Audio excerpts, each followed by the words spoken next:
and welcome to Showverse. This is the first episode of season 2. Hi, I'm Haley, and I'm going to be going over the DC properties, mainly the Arrowverse, so the DC's TV shows on the CW and Netflix, and then also some DCEU movies, just to kind of sprinkle it in, change it up every once in a while, see how it goes.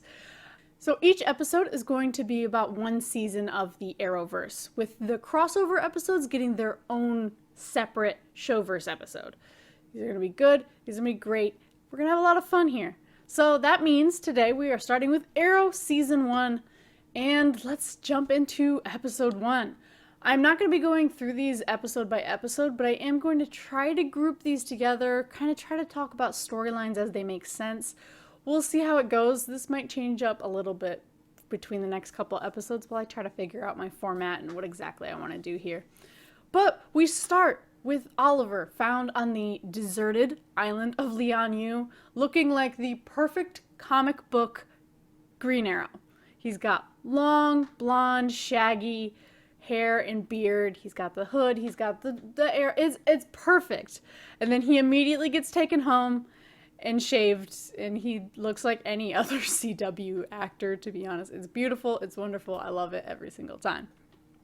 But when he does come home, we find out through the doctor telling Moira, Oliver's mother, that Oliver now has 20% of his body covered in scar tissue. And because it's the CW and we have some shirtless scenes, we get to see some of those scar tissue as well as the tattoos he now has, including like a red dragon on his shoulder, stuff on his chest. There's a lot going on. Obviously, Oliver has been through some shit on this island. And we get some narration from Oliver telling us that he has been trapped on this island of Lian for 5 years after his family's yacht went down, killing his dad, all the crew, and his girlfriend's sister because he was sleeping with her because he's afraid of commitment. That's Oliver. At least that's what he was 5 years ago when the yacht went down. It's been 5 years. And he's definitely different. Everybody, when he's coming home, are mentioning how different he is, how different he looks. Obviously, he's grown up a little bit. So Oliver comes back home and meets the rest of the family. And there's this really sweet scene with like the housekeeper where they kind of meet, and you can tell like she thinks he's really nice. And it's a little weird because everyone else remembers Oliver to be a douchebag. And I find it interesting that they put the scene in because the housekeeper is only in the first episode. She's never comes back. We never see this character again. They seem to have only used it to prove that Oliver isn't all that bad and then immediately just dropped her. So honestly, it feels weirder that she's in there than if they had just not included it. But I digress. When he comes home, he also finds out that his little sister Thea, who was just a little girl when he left, is now a full-grown teenager and is very sarcastic and is absolutely, we find out later, partying, taking drugs. She's about to turn 18 and get a car. There's a lot happening. His mom has remarried since him and his father have died on the Queen's Gambit, which is the yacht. But it's to his dad's friend and old CFO who became the CEO when his dad died. And there's a little bit of like confusion. Like, I was personally, when I originally watched this, wondering, were they seeing each other before the dad died? Or did this start like afterwards? Is Walter a really bad dude and was like preying on how emotional and vulnerable Moira was right after the death? Or did this happen naturally in the 5 years because he's been there with her? We find out it happened naturally. Walter's a really good dude and continues to always be a really good dude no matter what. Even after the rest of the family burns him, he still helps Oliver out because he is a top-notch dude. Along with meeting back up with his family, Oliver also meets back up with his best friend Tommy, and they go and check out the town. Oliver specifically wants to go check out his dad's old warehouse, where we eventually set up the little mini bat cave that he has in the basement. And in his little bat cave, that is where he will eventually put all of his secret Arrow hood stuff from the island and eventually all the tech and bullshit that eventually comes. While Oliver and Tommy are out, they get jumped and kidnapped by these guys who tie him up and beat him up. And Oliver's trying not to give them anything until Tommy passes out. And then Oliver releases himself from his zip ties and beats the shit out of these guys because they're trying to figure out if his dad ever told him anything while he was on the island. They're trying to figure out literally anything that his dad might have told them. That's all they're looking for. And he beats them up and kills them, including one of them actually gets away and he has to parkour chase him through this abandoned warehouse and the street outside. Is able to catch him and kills him, saying that nobody can know his secret. At this point, he's already done a couple outings as the Hood, and so the local police are aware of him. And so when the police show up and help the two rich boys, they're a little curious as to why the Hood, who is notorious for going after and fighting the 1%, is now protecting the 1%, and specifically these two. It's a little weird, especially since Oliver showed up right as the Hood did. Suspicious. But I digress. Now that he's been kidnapped, Moira is so worried about his safety that she hires a bodyguard. A bodyguard named Deagle. And this guy is not going to let Oliver get away with anything because Oliver doesn't want him around and he keeps trying to escape from Deagle. Whether it's straight up opening a car door and rolling out in the middle of traffic, or telling him to go grab the car, and while he's doing that, he goes and grabs his motorcycle and leaves without him.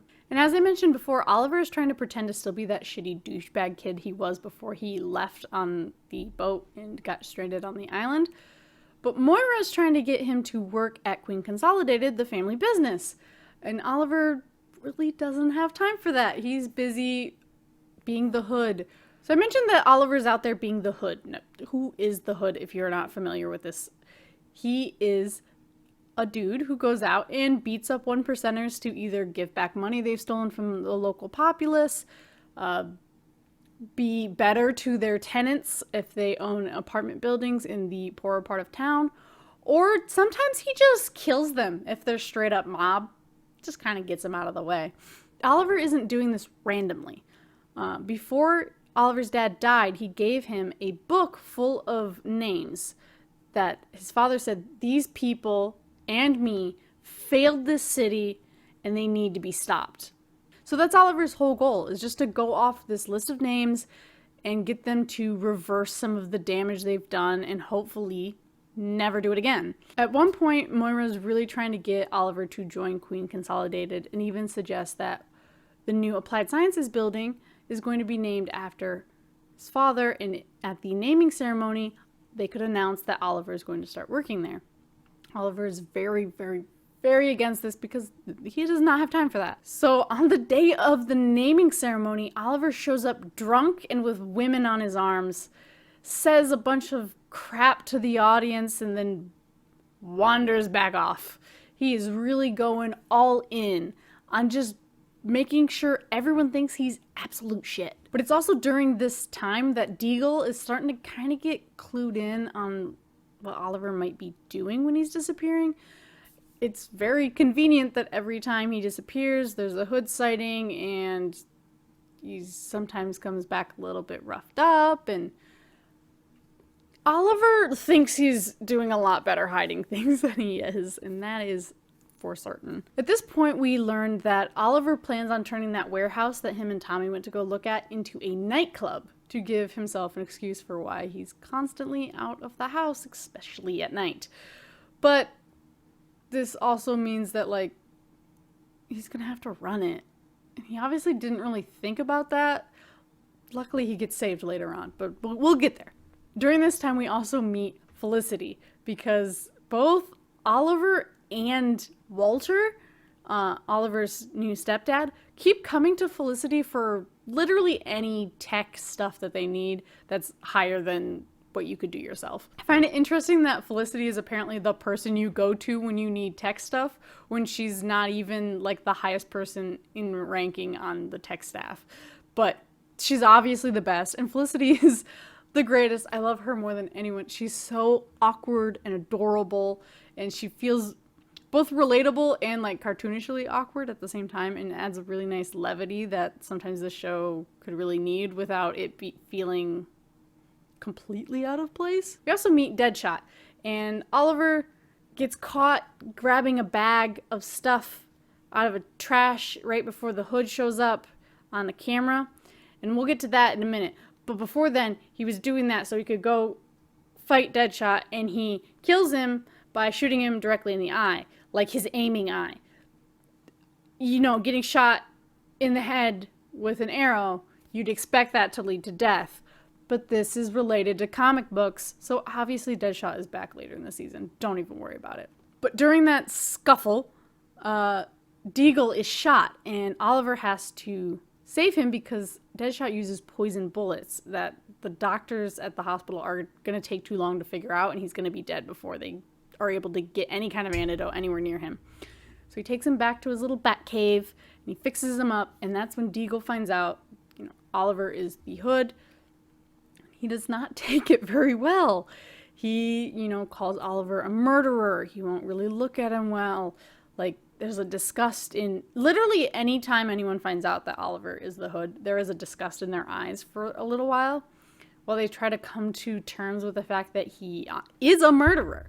Which, I kind of get. If I found out one of my friends was just killing a bunch of people, I would absolutely look at them differently for a little while. But it's also really lucky on Oliver's part that Deagle was brought into the fold at this point. Because if you remember that trash can thing that I mentioned he was caught doing on camera, the police kind of find that and put two and two together and are like, Oliver Queen is the Hood. Obviously, he showed up at the same time when Oliver returned. This makes so much sense. Get him out of here. And he has been arrested and is being charged with being the Hood. They're just still compiling a little bit more evidence, and he's on home lockdown. Oliver reveals to Deagle this is actually part of his plan, because he was actually planning on spacing some of the stuff out a bit, but because Deadshot showed up and started killing people, he had to expedite the process. It was very lucky that Deagle was part of it, because while Oliver is on lockdown at home, Deagle suits up and heads out. Oliver throws a going to jail party at his house. It's fully themed. There's cages and prison bars everywhere. And at that same time, there's the Hood across town breaking up a sale of high-powered weapon to local gang members. And the police kind of have to admit you couldn't be here and there at the same time, so we've dropped the charges. We gotta go, because all we have is the one video of you digging through the trash and pulling out a bag and what looked kind of like a hood right before the Hood showed up, and you showing up at the same time as the Hood. Honestly, that's a lot of evidence, and the fact that they can't even think about the fact that it might just be two people, interesting. But it's lucky for Oliver. So, in the end of the day, it's lucky for us, because there wouldn't be no show. One thing that Laurel, Oliver's ex-girlfriend who, was cheated on with her sister, who then died on the boat, brings up throughout this episode also is how selfish Oliver is, and that there's no way, he could be the Hood, because he could never care about people that much. And while obviously we're meant to sympathize with Oliver, he is being kind of selfish. He doesn't call himself a hero or anything. He actually refuses to accept that title when some people try to give it to him. But he absolutely has a hero or savior complex, and he's really selfish about the way he goes about it. He hides his face to protect his loved ones. He feels like he has to take on this whole thing by himself, that it's all his responsibility, and at the end of the day, it's just up to him to save everyone. If that's not a hero complex or a savior complex, I don't know what is, and he constantly puts himself in danger to do this. But he also treats everyone in his life like absolute crap, because he's still pretending to be a douchebag like he was before he left. Like, he is being selfish. He's being horrible to these people that, yes, you went through a bunch of PTSD that I'm going to rant about in 1 second. But these people also thought they lost you, and they finally got, the joy of you returning, only for you to treat them like crap at, any turn you could. Which also is going to lead to that PTSD rant that I literally just mentioned. Let's go ahead and take that pin right back out. Oliver has been gone for 5 years on a supposedly deserted island where he's very obviously gotten more muscles. His mom knows that he's got scars everywhere. Like, obviously some shit happened to him, which would give a person PTSD. And yet, every character kind of goes back and forth on how they feel about, like, how Oliver should be, which is not helped by him still being a douchebag all the time. But sometimes they pretend like he shouldn't have PTSD and he should just be back to normal. Sometimes they are completely understanding of the way he is and it's fine, but like literally a scene later, they're not, because now it's more inconvenient for them. And sadly, the show doesn't like give out a date all the time, so you're not always 100% sure how much time has passed. So you don't know how much time these family members are giving Oliver to process that he's finally back in civilization. Like, there's even a point at the beginning of the show where Oliver falls asleep next to the window and the raining storm outside opens the window up and he starts freaking out, and his mom like tries to get him up and he like flips her, I think, or he attacks her in some way. That's obvious signs that he's not doing well. He's a little bit in trouble. And yet, they kind of don't let him process it. It might just be because they're not super specific about how much time has passed. Maybe it just feels like that. Every time they ask him about the island, he looks off into the distance and says he doesn't want to talk about it. Like, give the man some space. But back to it. Walter discovers that there's some missing money in the Queen's Consolidated, and he has Felicity look into it. And then Felicity is able to find a building that Mrs. Queen bought and stuff, so he goes to have somebody check it out, and he finds the remains of the Queen's Gambit, which is the yacht that Oliver and his dad passed on. And he immediately, is extremely suspicious of Mora, which makes sense. Like, why is this here? It was supposed to be a completely undiscovered wreck. This is very strange. And he has somebody go do something about it, and that dude dies. And then Walter goes back to Felicity and asks for her help, but warns her that the last person he talked to about this died mysteriously in a little car accident. And she goes ahead and just says, I'm ready to go.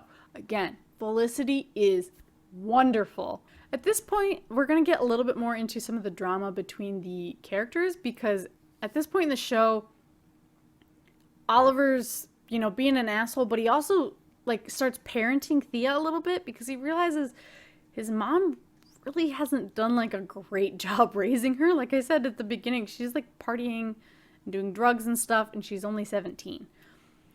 And during a point where Oliver decides to parent Thea at a club and tell her to go home, and has pickpocketed her drugs off of her in retaliation for, taking away her drugs and telling her to leave a party that she absolutely shouldn't be at because she's only 17, she tells Oliver that his best friend Tommy and his ex-girlfriend Laurel have been dating. And Oliver takes it pretty well. He doesn't really seem fazed. He actually kind of makes it seem like he might have picked up on some of the signs they've been giving, because they are a little awkward around each other ever since Oliver came home. It's causes more drama, I think, for Tommy and Laurel, because they now realize, Oliver knows, and he doesn't seem to really care that much. Should they go forward with this? Because, Laurel doesn't really trust Tommy because he's just another rich kid and probably just going to hurt her again. He's just a fun fling. Whereas Tommy's actually kind of starting to catch real feelings for Laurel. He's not considering her just a one-night stand like a lot of the girls that he spends time with.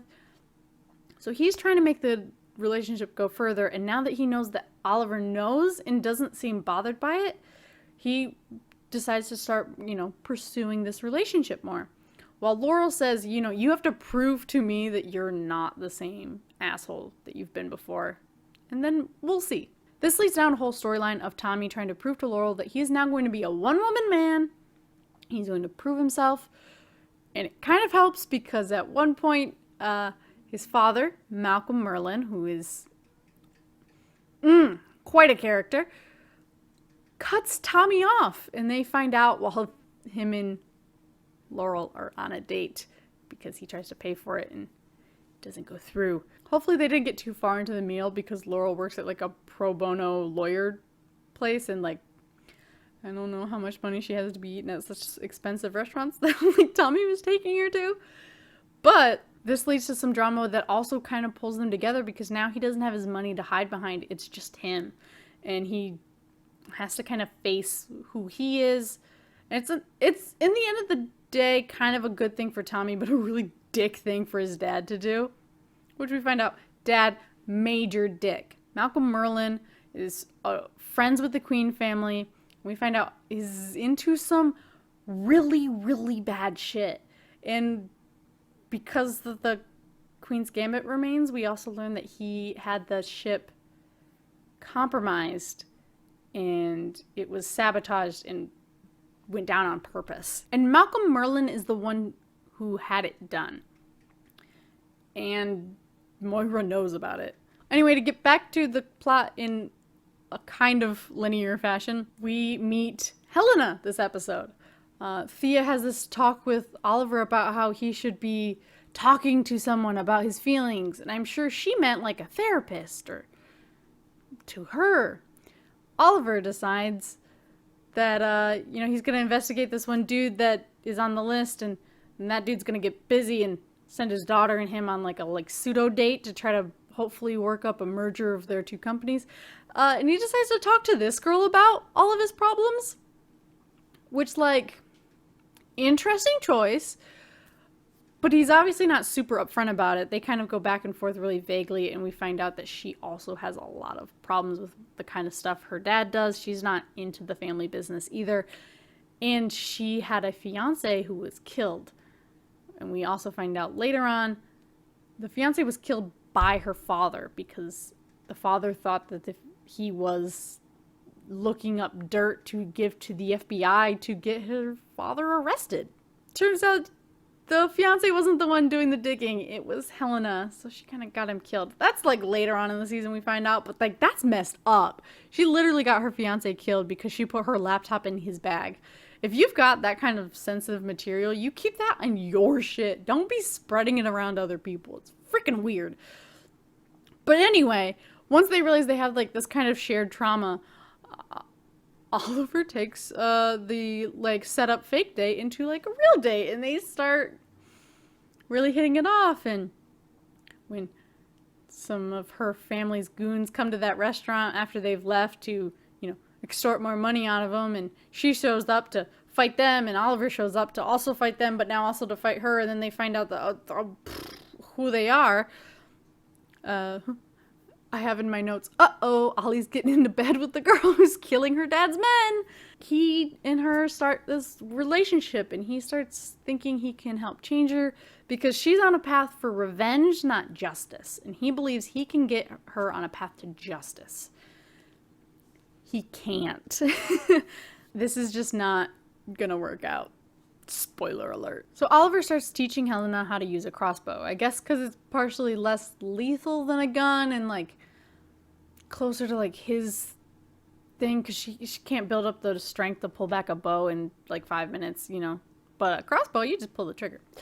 And so they start going in messing with her dad's company, but through Oliver's methods, which tend to be less lethal than what she's been doing so far, but honestly, some people still die. Deagle is not happy with this relationship between Helena and Oliver.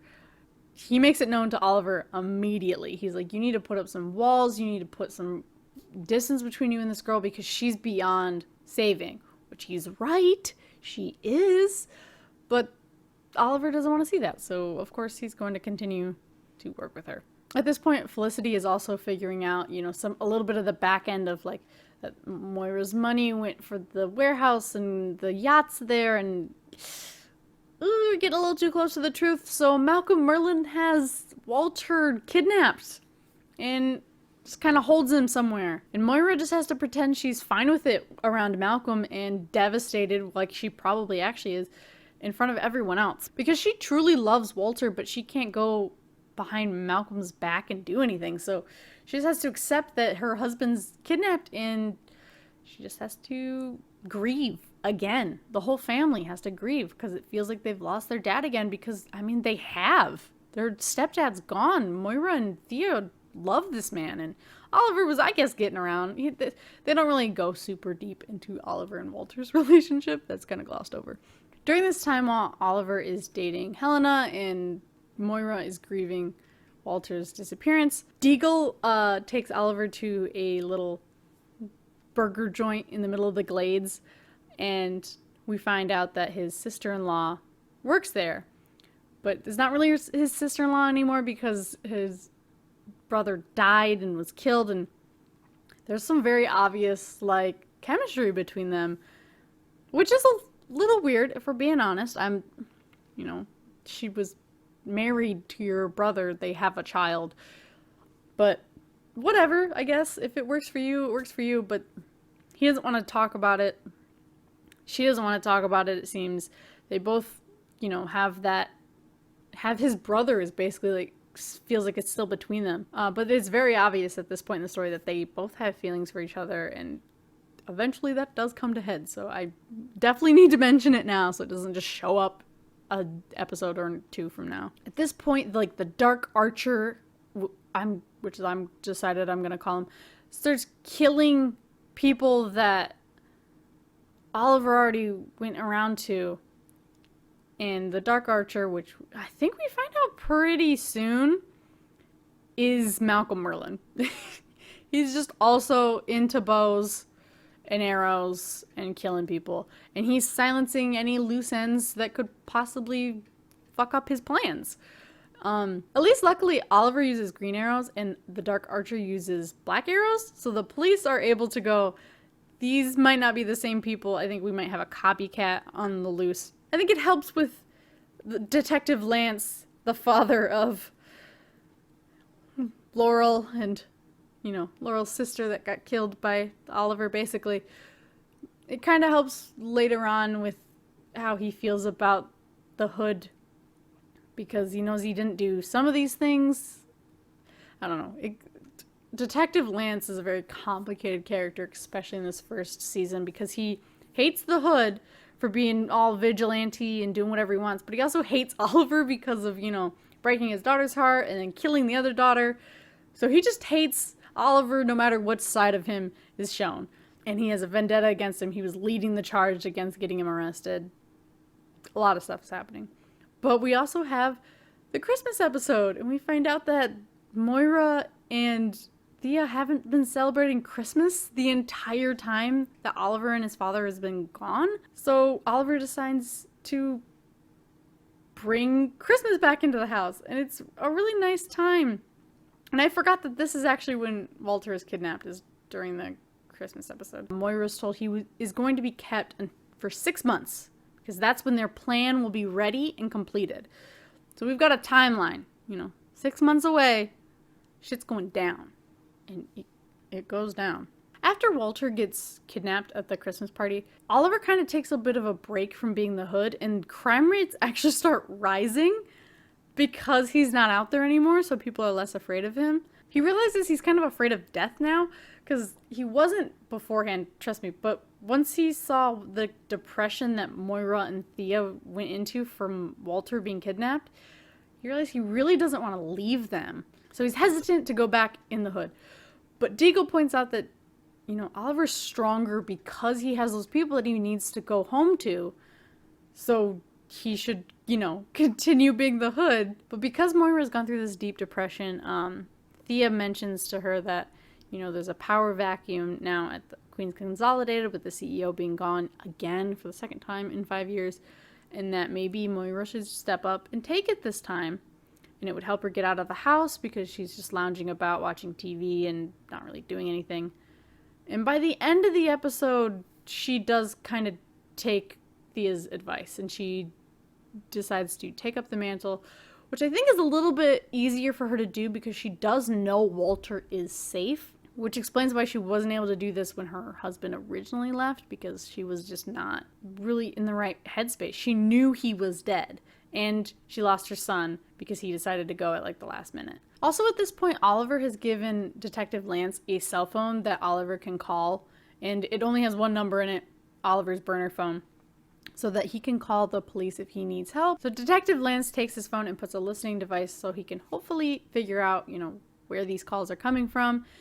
And I believe at this point is when Laurel takes the phone. I think she originally took it without her dad knowing, and then he got it back, put a listening device on it, and then gave it back to her, tricking her and using her as bait, which she does not approve of later when she finds out. And at some point, Thea sees Malcolm Merlyn and her mom talking in a way that she thinks means that they're cheating, together on Walter and stuff. And, she's really not happy about it. She gets really sassy and, almost cartoonishly angry at her mother.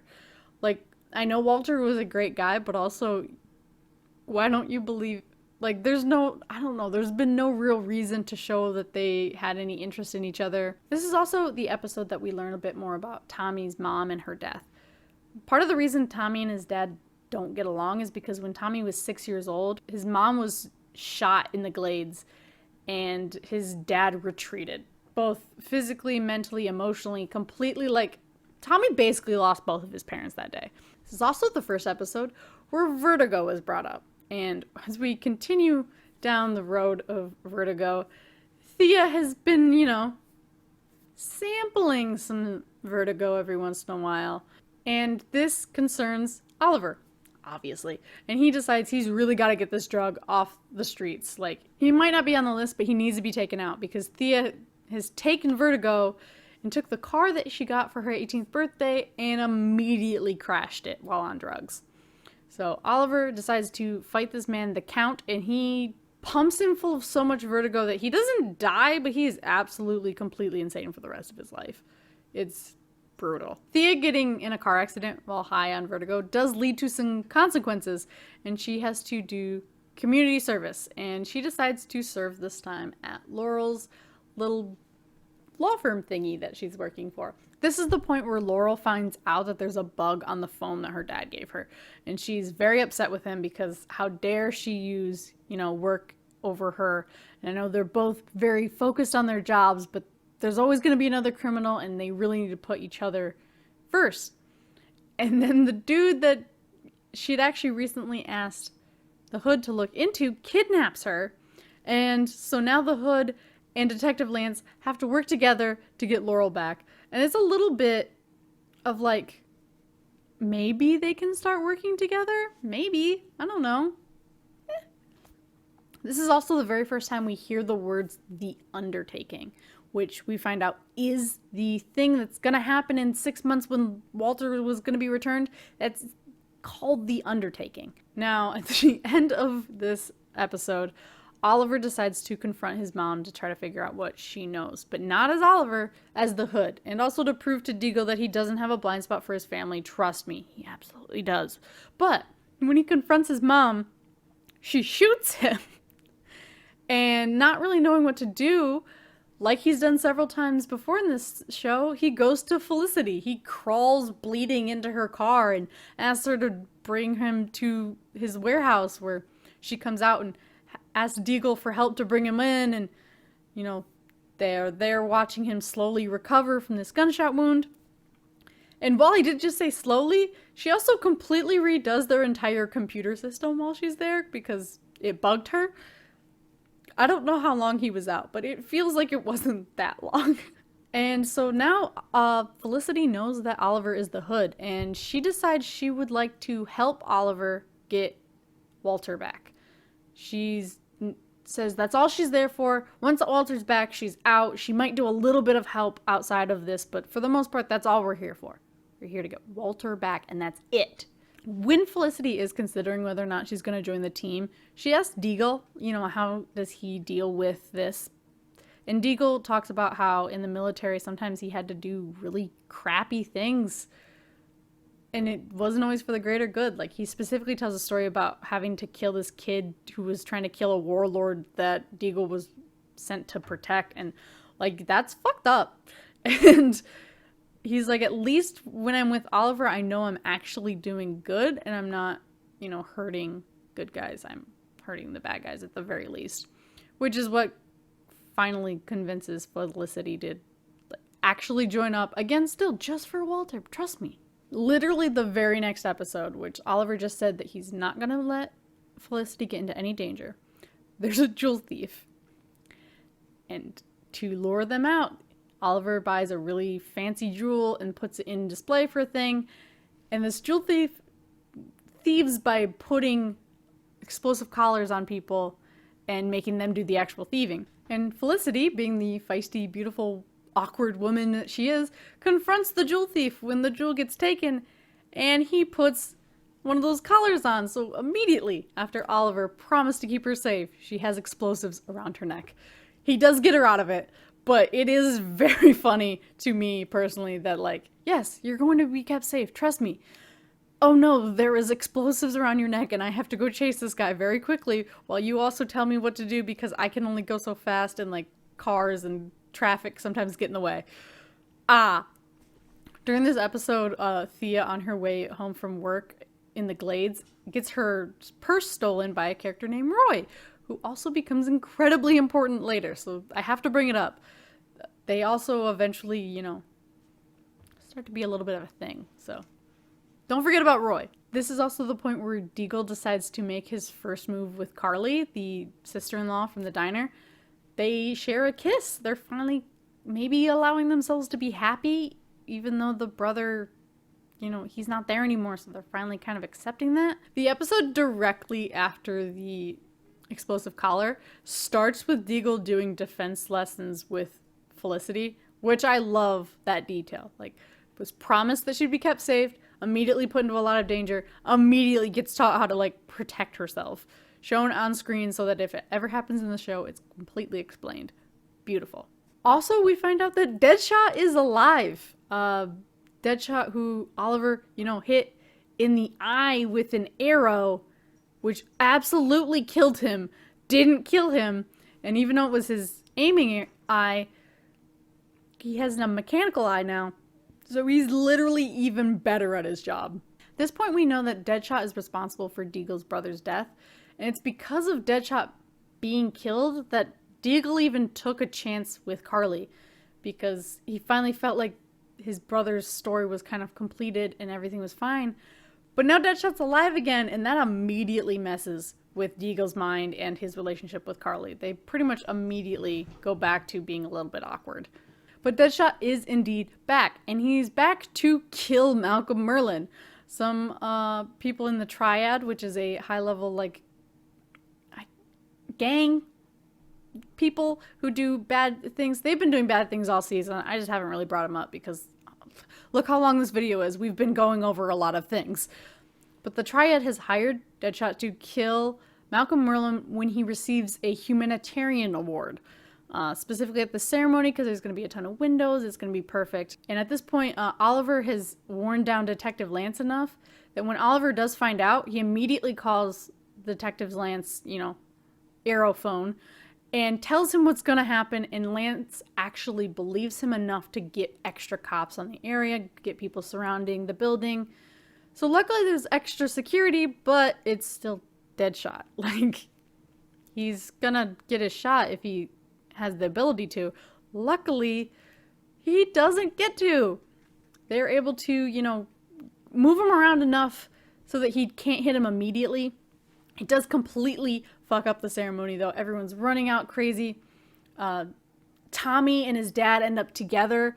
Tommy's kind of started to forgive his dad for some of his crappiness. And at this moment, him and his dad are running around in the building that he works in, trying to, you know, get out, but they just keep going higher because apparently there's a panic room in the penthouse. So if they just get up there, they'll be safe. But while they're getting up there, Malcolm Merlyn ends up killing a dude who comes in to try to kill them. And Tommy's like, what the fuck? And he's like, we don't have time for this right now. We gotta go. Once they get up there, Tommy is like, excuse me, what the fuck? And you see Malcolm Merlyn open up this closet that has the Dark Archer stuff in it. And you can tell he's about to tell Tommy his secret before he gets shot from Deadshot. You know, the dude who, like, never misses. But Malcolm is also a paranoid son of a bitch and has been wearing a bulletproof vest this entire time. But Deadshot uses those poison bullets, when the Hood, who's been trying to protect Malcolm because he thinks he's good, he doesn't know anything bad about him at this point, shows up, he has to try to convince Tommy to help give like a back alley blood transfusion because they are not going to have time to get him to any kind of hospital, any kind of herbs in time to get the poison out. So in order to gain Tommy's trust, he reveals that the Hood is Oliver. And so Tommy trusts him enough to help him get a blood transfusion. And he definitely gets questioned by police, like, why did you let the Hood do that? And, like, did you see his face? Like, he had to have been pretty close to him. And Tommy denies everything, which is great, except for literally the next episode, he's calling Oliver a killer because he's cool with it in the most part, but not really.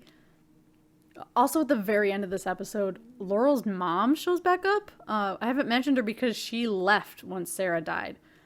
And she shows up saying that she thinks Sarah is alive.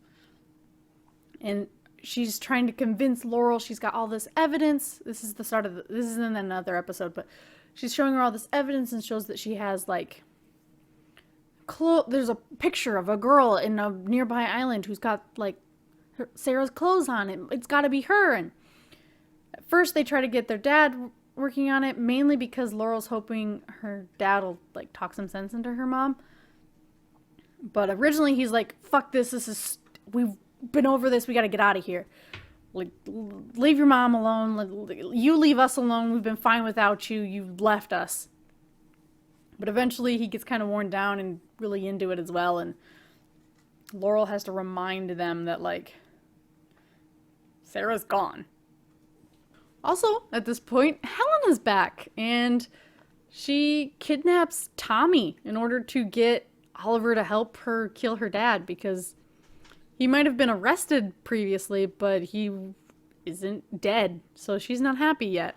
She knows Tommy is Oliver's best friend, but he also is now running Oliver's club that he has set up in the warehouse that he has his little bat cave in the basement of. Above it's a club, and Tommy runs it because he was cut off from all his money, and that's where he gets his money now, is working for Oliver.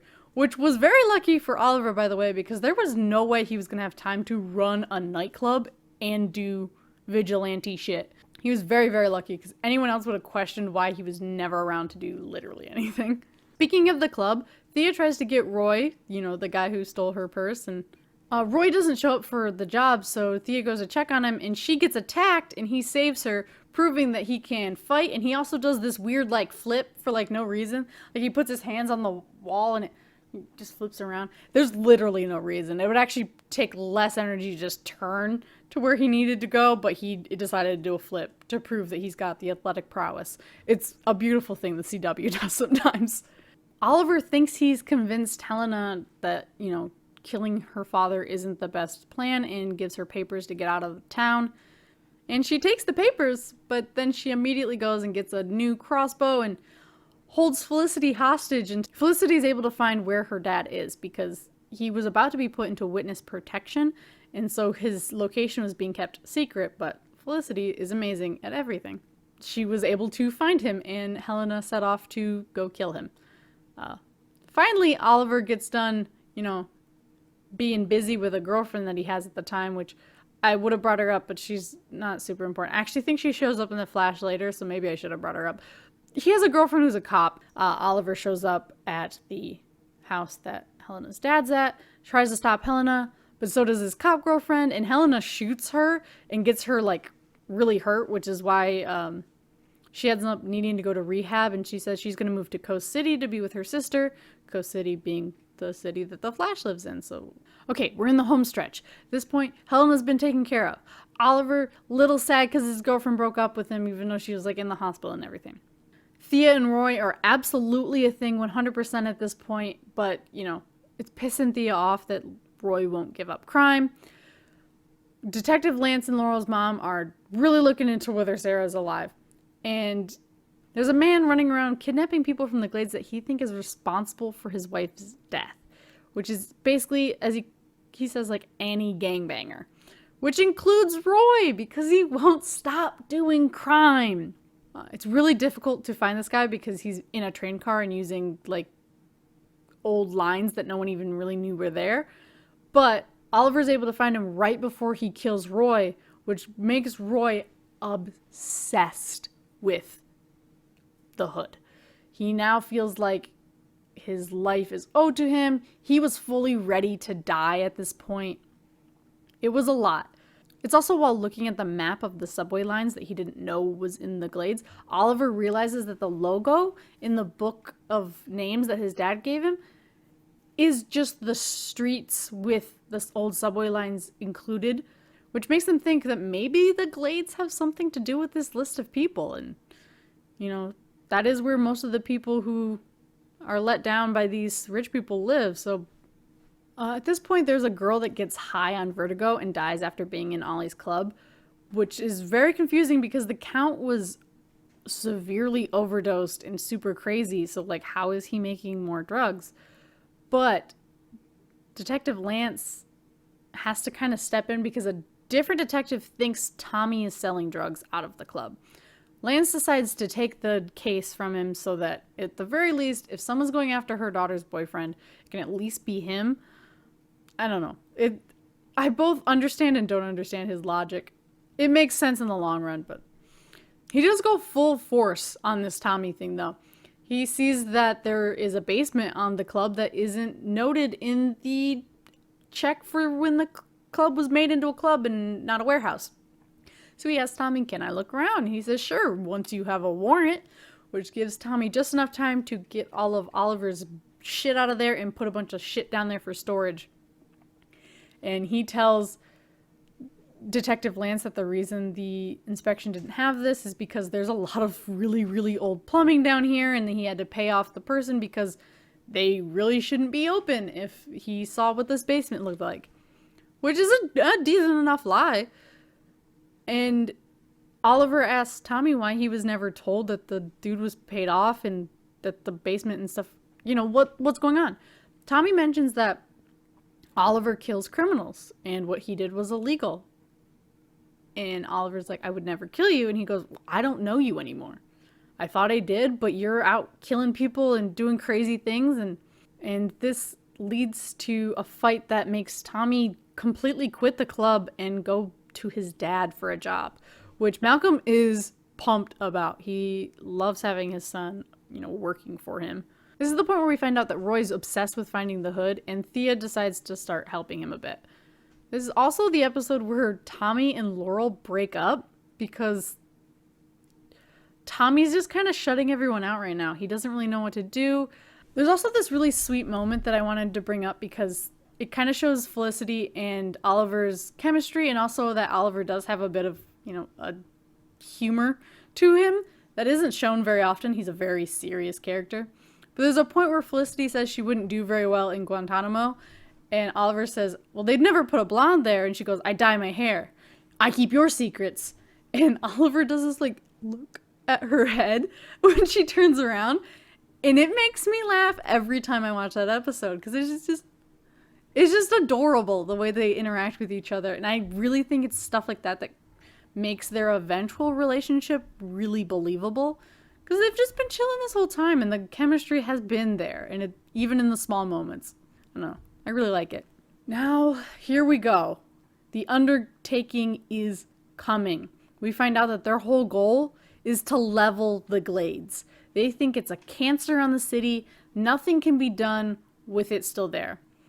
When Oliver's dad, you know, realized that their little group was going from basically doing what Oliver was doing, is threatening bad guys to at least equal out their badness. But Malcolm decided that wasn't gonna be fast enough and it wasn't gonna work enough, and they needed to level the glades and start over. And Oliver's dad wasn't really comfortable with that, because, like, what the fuck? You're just gonna level, like, an entire part of your that doesn't, what? He told Moira about it, and he was gonna go talk to a contact in China, which is why the Queen's Gambit was heading to China and why Oliver ended up on Lianyu, an old Chinese island. Oliver ends up actually finding the guy who did the kidnapping of Walter and questions him and discovers that that guy heard a gunshot when Walter was taken into another room.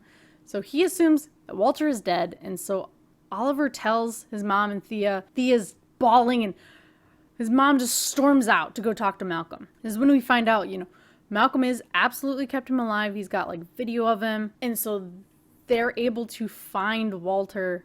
Well, Oliver is eventually able to actually find Walter and get him out. Malcolm shows up at the hospital to check on Walter. Hey, bud, are you okay? I just want to make sure everything's all right. I'm definitely not checking to make sure you don't know that it was me that kidnapped you and that you're going to like press charges or whatever, or possibly fuck up the undertaking, which is happening like tomorrow. But in the next episode, the undertaking is about to happen. And at this moment, Moira decides she can't do this anymore. Walter's going to leave her. She just absolutely cannot do this anymore.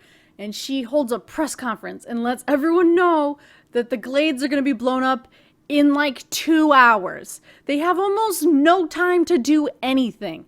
They're immediately rushing to try to figure out where these machines are that are going to simulate an earthquake underneath the Glades. Their base is in the Glades. Laurel is at her law office, which is also in the Glades, collecting paperwork and things so that her cases can continue once this is over.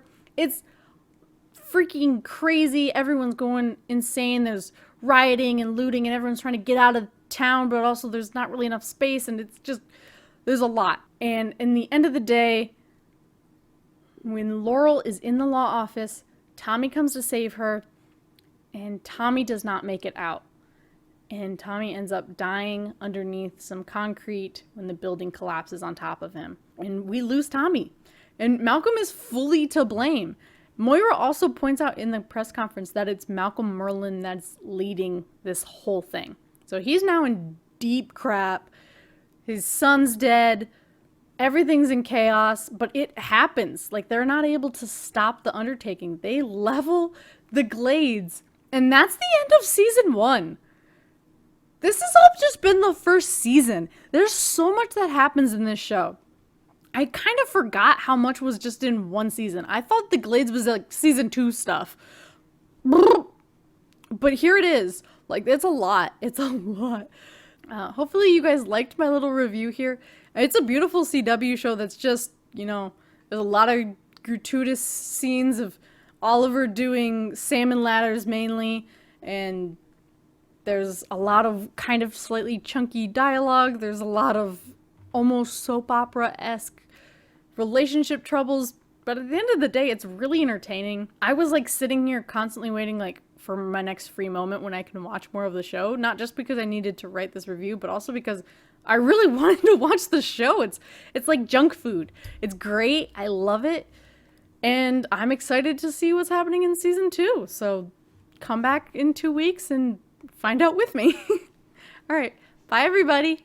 Hey guys, I really hope you enjoyed. Thanks so much for watching. You can check out our website for all the content we produce. Clicking all those YouTube buttons makes it so you see more content from myself and the other amazing creators at Kai's Corner Productions. All donations help us produce more stuff like that for you. See you guys in the next one. Peace.